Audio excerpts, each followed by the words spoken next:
We met Mary soon after our pilot began. A Bjertzog mantra is coffee then care.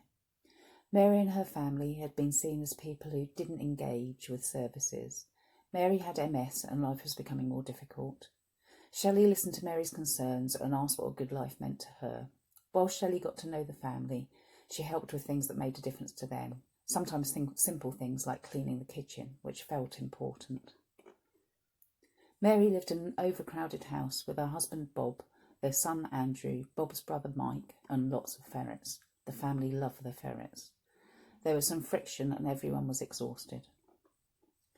Shelley worked alongside the family to build trust and to understand on their terms what support they needed. This was often emotional support rather than a service.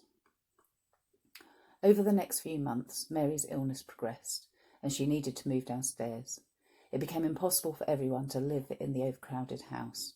Mike was keen to move out and have his own space, whilst being near enough to provide support. The Neighbourhood Cares team supported Mike to move into his own home in Soham.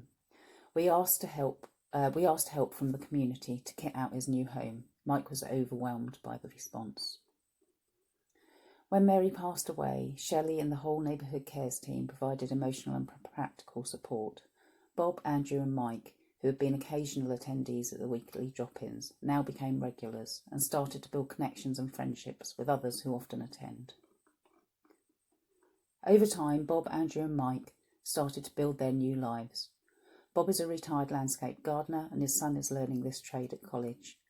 They heard how some of the new acquaintances at the drop-in were struggling to look after their gardens and couldn't afford to pay. They were pleased to offer help. The people they helped were delighted. At the same time, Bob and Andrew deepened their connections with the local community, and Andrew gained useful work experience. Bob, Mike and Andrew continue to be regulars at the Neighbourhood Cares drop-in. Andrew now volunteers, organising the refreshments. He earns time credits which he plans to spend on a family outing. The drop-in is a place they first reluctantly came for support. Now they're at its heart, providing support to others.